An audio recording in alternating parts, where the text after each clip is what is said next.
Assalamualaikum warahmatullahi wabarakatuh. Halo semua, apa kabar? Semoga kita selalu dalam lindungan Allah Subhanahu wa taala. Baiklah, pada hari ini kami dari kelompok 8 yang beranggotakan Dwi Miftahur Rahmi Putri, Ria Agustina, dan Wan Ronlinda akan membahas materi tentang kepemimpinan pendidikan, yang mana pada mata kuliah ini diampu oleh dosen Bapak Dr. Daeng Ayub, MPD, dan Ibu Ria Rizkia Alfi, MPD. Yang pertama, pengertian kepemimpinan pendidikan. Kepemimpinan pendidikan adalah pemimpin pada suatu lembaga suatu pendidikan. Tanpa kepemimpinan pendidikan, proses pendidikan termasuk pembelajaran tidak akan berjalan efektif.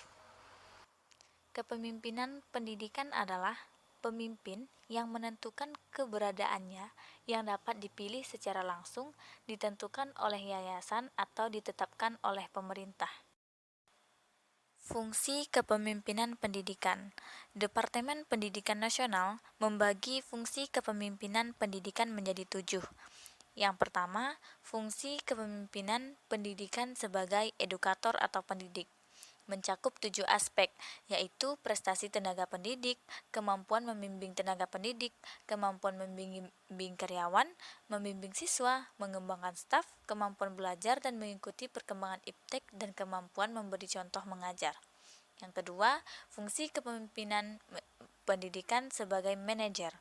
Fungsi kepemimpinan pendidikan sebagai manajer identik dengan keharusan menjalankan berbagai fungsi yang ada pada manajemen, mencakup aspek-aspek kemampuan menyusun program, menyusun organisasi kepegawaian dalam institusi pendidikan, menggerakkan staf, dan aspek kemampuan mengoptimalkan daya institusi pendidikan. Yang ketiga, fungsi kepemimpinan pendidikan sebagai administrator, mencakup kemampuan mengelola administrasi kegiatan belajar mengajar, serta bimbingan dan konseling, kesiswaan, ketenagaan, keuangan, sarana dan prasarana, maupun aspek kemampuan mengolah administrasi persuratan. 4. Fungsi kepemimpinan pendidikan sebagai supervisor.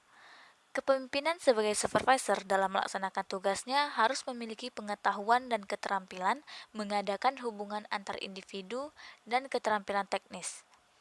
5. Fungsi kepemimpinan pendidikan sebagai leader atau pemimpin. Feldman mengemukakan bahwa kepemimpinan adalah usaha sadar yang dilakukan pimpinan untuk mempengaruhi anggotanya melaksanakan tugas sesuai dengan harapannya. Di sisi lain, Newell mengemukakan bahwa kepemimpinan adalah suatu proses mempengaruhi orang lain untuk mencapai pengembangan atau tujuan organisasi. Yang keenam, fungsi kepemimpinan pendidikan sebagai inovator. Peranan dan fungsinya sebagai inovator, pemimpin pendidikan perlu memiliki strategi yang tepat untuk menjalin hubungan yang harmonis dengan lingkungan, mencari gagasan baru, mengintegrasikan setiap kegiatan, memberikan teladan kepada tenaga kependidikan, dan mengembangkan model-model pembelajaran yang inovatif. Fungsi yang terakhir, fungsi kepemimpinan pendidikan sebagai motivator. Motivasi adalah keinginan yang mendorong seseorang untuk mengumpulkan sesuatu. Motivasi merupakan faktor yang dominan yang menentukan keaktifan kerja. Fungsi utama pemimpin pendidikan adalah kelompok untuk belajar, memutuskan, dan bekerja, yakni 1. Pemimpin membantu terciptanya suasana persaudaraan, kerjasama dengan penuh rasa kebebasan. 2. Pemimpin membantu kelompok untuk mengorganisir diri, yaitu ikut serta dalam memberikan rangsangan dan bantuan kepada kelompok dalam menetapkan dan menjelaskan tujuan. Yang ketiga, pemimpin membantu kelompok dalam menetapkan prosedur kerja, yaitu membantu kelompok dalam menganalisis situasi untuk kemudian menetapkan prosedur mana yang paling efektif dan efisien. Yang keempat, pemimpin bertanggung jawab dalam mengambil keputusan bersama dengan kelompok. Yang terakhir, pemimpin bertanggung jawab dalam mengembangkan dan mempertahankan eksistensi organisasi. Tipe-tipe kepemimpinan pendidikan. Yang pertama, tipe otoriter. Tipe ini lebih menekan kepada seorang pemimpin, di mana seorang pemimpin dapat bersikap atau bertindak otoriter atau diktator terhadap kelompoknya atau pengikut-pengikutnya. Jika tipe ini dijalankan secara berlebihan, dapat menimbulkan sikap apatis dan menghidupkan suasana oposisi. Yang kedua, tipe laissez-faire. Tipe ini berkebalikan dengan tipe pertama. Tipe ini lebih menekankan pada anggota kelompok, sebab pada tipe ini pemimpin membiarkan para anggota bersikap semaunya, sehingga keberhasilan lebih terlihat dari anggota yang berdedikasi dengan serius dalam kelompok. Selanjutnya, tipe demokratis. Tipe ini memiliki pemimpin di tengah para anggota. Maksudnya, dalam menjalankan tugas seorang pemimpin saling bekerja sama dengan mendengarkan juga pendapat dari anggota, sehingga keputusan diambil secara bermusyawarah bersama. Yang terakhir, tipe pseudo-demokratis. Tipe ini terlihat seperti tipe demokrasi, namun sebenarnya berjalan secara otoriter. Tipe ini dalam mengambil suatu keputusan dilakukan secara musyawarah, namun keputusan akhir tetap dipegang oleh pemimpin dengan mengendalikan situasi yang ada. Faktor-faktor yang mempengaruhi kepemimpinan pendidikan. Ngalim Purwanto menjelaskan beberapa faktor yang mempengaruhi pemimpin, yakni yang pertama pengetahuan dan keahlian. Pengetahuan dan keahlian yang dimaksud adalah latar belakang pendidikan seorang pemimpin. Latar belakang dianggap dapat mencerminkan seorang pemimpin, yaitu bagaimana dia bersikap dan bertanggung jawab dengan latar belakang yang dimilikinya dan bagaimana ia mengambil keputusan dari pelajaran dan pengalaman yang telah ia lalui. Kedua, lembaga atau jenis pekerjaan tempat pemimpin itu melaksanakan tugas jabatannya. Setiap pekerjaan dan setiap lembaga mestinya memiliki tujuan yang berbeda. Maka dari itu, seorang pemimpin harus mampu melaksanakan tugas untuk mencapai tujuan sesuai dengan lembaga dan jenis pekerjaannya. Yang ketiga, sikap kepribadian pemimpin. Setiap orang menurut pandangan memiliki sikap, watak, dan perilaku yang berbeda. Seorang pemimpin harus memiliki sikap yang baik untuk mencapai tujuannya. Yang keempat, sikap kepribadian pengikut. Faktor yang mempengaruhi kepemimpinan pendidikan selain sikap kepribadian pemimpin ialah sikap kepribadian pengikut. Sebab sikap yang penting untuk kelompok adalah sikap yang mau bekerja sama. Kemudian syarat-syarat kepemimpinan pendidikan. Dalam menjalankan kepemimpinan, seorang pemimpin harus memiliki syarat-syarat tertentu sehingga dalam memimpin dapat terarah dengan baik dan mencapai tujuan dari suatu organisasi atau institusi. Syarat-syarat tersebut ialah bersifat suka menolong, rendah hati dan sederhana, jujur, adil dan dapat dipercaya, keahlian dalam jabatan, sabar dan dapat mengontrol emosi, serta percaya kepada diri sendiri. Dengan adanya syarat tersebut, pemimpin terlihat tidak hanya memiliki kemauan atau kemampuan untuk menjalani tugas sebagai pemimpin, namun harus memiliki sikap lainnya. Selanjutnya, keterampilan yang harus dimiliki oleh seorang kepemimpinan pendidikan, yakni yang pertama, keterampilan dalam memimpin. Seorang pemimpin harus memiliki keterampilan dalam memimpin. Dalam memperoleh keterampilan, seorang pemimpin harus memiliki pengalaman yang banyak. Maka, seorang pemimpin harus memiliki sikap yang baik, pandai bersosialisasi, dan paham terhadap hal-hal yang akan dipimpin. Kedua, keterampilan dalam hubungan insani. Hubungan merupakan interaksi seseorang dengan orang lain atau kelompok. Hubungan dibagi atas dua, yaitu hubungan formal dan hubungan pribadi. Pada kepemimpinan, hubungan yang diperlukan ialah rasa menghargai, baik itu anggota kepada pemimpin maupun sebaliknya. Yang ketiga, keterampilan dalam proses kelompok. Dalam kepemimpinan, seorang pemimpin harus menjadi penengah untuk anggota. Pemimpin yang baik mampu mengembangkan dan mengatur anggota sehingga keterampilan dan potensi anggota terlihat. Dalam mewujudkannya diperlukan hubungan yang baik serta tanggung jawab seorang pemimpin. Yang keempat, keterampilan dalam administrasi personil. Dalam menjalankan kepemimpinan, kegiatan administrasi personil harus berjalan dengan baik. Sehingga dalam administrasi ini dapat menemukan anggota yang sesuai dalam bekerja sesuai pedoman yang ada, seperti the right man in the right place. Yang terakhir, keterampilan dalam menilai. Proses kepemimpinan lain yang terpenting ialah evaluasi atau penilaian. Proses ini dapat mengukur sejauh mana proses dapat dan sampai mana dilaksanakan. Penilaian ini berfungsi sebagai pedoman dalam bertindak, sehingga dapat mencapai tujuan dengan melihat hasil penilaian dan memperbaiki jika ada suatu kesalahan. Katz mengemukakan 3 keterampilan atau skill yang harus dikuasai oleh seorang pemimpin. Yang pertama, human relation skill. Keterampilan yang harus dimiliki ialah kemampuan untuk bersosialisasi atau berhubungan dengan para anggota. Dalam menjalankan tugas, seorang pemimpin harus mampu membuat anggota merasa aman dalam berhubungan dan bekerja. Dengan kemampuan bersosialisasi ini dapat menciptakan lingkungan yang produktif untuk bekerja tanpa tekanan, sehingga tercapainya tujuan lebih mudah. Yang kedua, technical skill.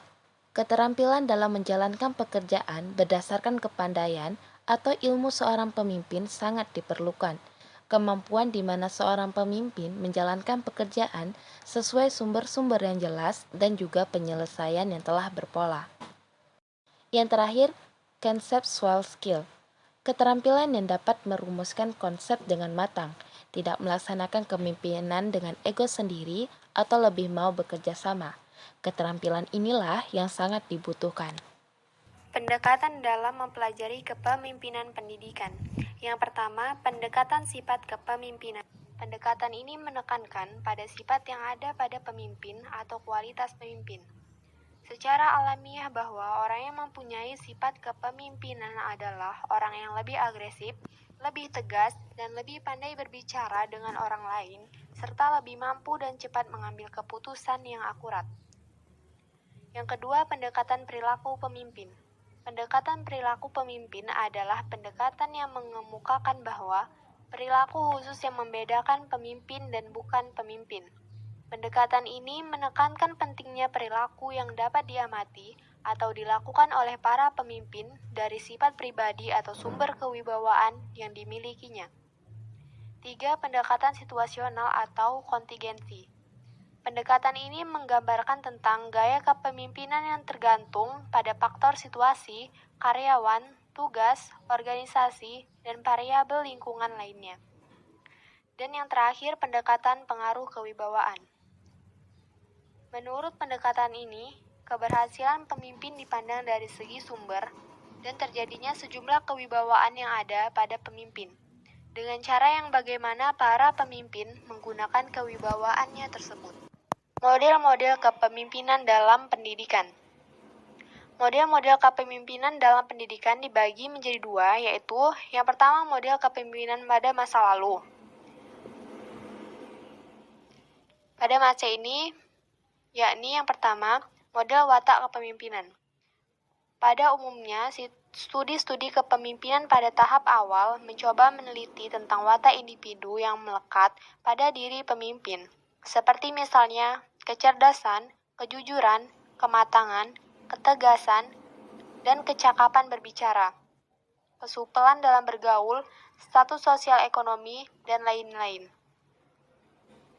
Stockdale 1974 menyatakan bahwa terdapat 6 kategori faktor pribadi yang membedakan antara pemimpin dan pengikut, yaitu kapasitas, prestasi, tanggung jawab, partisipasi, status, dan situasi.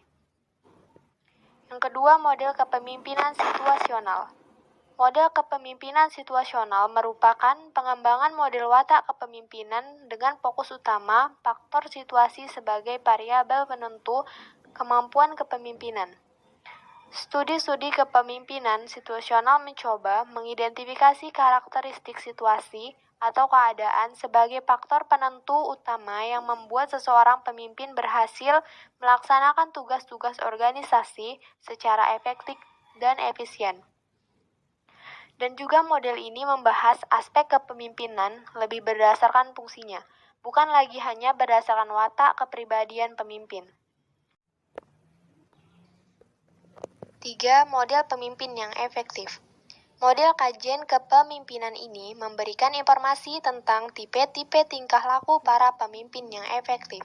Tingkah laku para pemimpin dapat dikategorikan menjadi 2 dimensi, yaitu struktur kelembagaan dan konsiderasi.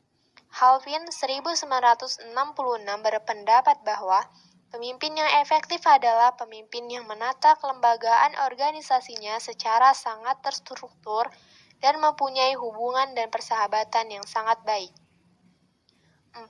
Model kepemimpinan kontingensi. Studi kepemimpinan jenis ini memfokuskan perhatiannya pada kecocokan antara karakteristik watak pribadi pemimpin maupun tingkah lakunya.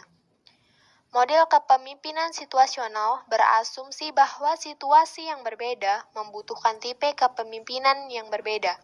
Maka model kepemimpinan kontingensi memfokuskan perhatian yang lebih luas, yakni pada aspek-aspek keterkaitan antara kondisi atau variabel situasional dengan watak atau tingkah laku dan kriteria kinerja pemimpin. Menurut Fiedler 1967, ada 3 faktor utama yang mempengaruhi kesesuaian situasi dan ketiganya ini selanjutnya mempengaruhi keefektifan pemimpin. Ketiga faktor tersebut adalah: yang pertama, hubungan antara pemimpin dan bawahan. 2. Struktur tugas. Dan yang ketiga, kekuatan posisi. Model kepemimpinan masa kini. Yang pertama, model kepemimpinan transaksional. Kepemimpinan transaksional adalah hubungan antara pemimpin dan bawahan serta ditetapkan dengan jelas peran dan tugas-tugasnya. Kepemimpinan transaksional aktif menekankan pemberian penghargaan kepada bawahan atau mencapai kinerja yang diharapkan. Oleh karena itu, secara proaktif seorang pemimpin memerlukan informasi untuk menentukan apa yang saat ini dibutuhkan bawahannya. 2. Model kepemimpinan transformasional. Pemimpin transformasional adalah pemimpin yang mampu memperhatikan keprihatinan dan kebutuhan pengembangan diri pengikut untuk mengeluarkan upaya ekstra untuk mencapai tujuan kelompok. Pemimpin transaksional pada hakikatnya menekankan bahwa seorang pemimpin perlu menentukan apa yang perlu dilakukan para bawahannya untuk mencapai tujuan organisasi. Di samping itu, pemimpin transaksional cenderung memfokuskan diri pada penyelesaian tugas-tugas organisasi. Bass dan Apollio 1994 mengemukakan bahwa kepemimpinan transformasional mempunyai 4 dimensi yang disebut sebagai the forest. Yang pertama, perilaku pemimpin yang membuat para pengikutnya mengagumi, menghormati, sekaligus mempercayai, atau pengaruh ideal. 2. Pemimpin transformasional digambarkan sebagai pemimpin yang mampu mengartikulasikan pengharapan yang jelas terhadap prestasi bawahan atau motivasi inspirasi. Yang ketiga, pemimpin transformasional harus mampu menumbuhkan ide-ide baru, memberikan solusi yang kreatif terhadap permasalahan-permasalahan yang dihadapi bawahan, atau stimulasi intelektual. Yang keempat, pemimpin transformasional digambarkan sebagai seorang pemimpin yang mampu mendengarkan dengan penuh perhatian masukan-masukan bawahan dan secara khusus mau memperhatikan kebutuhan-kebutuhan bawahan akan pengembangan karir atau konsiderasi individu. Baiklah teman-teman, hanya itu yang dapat kami sampaikan. Kiranya kami mohon maaf. Kami akhiri. Assalamualaikum warahmatullahi wabarakatuh.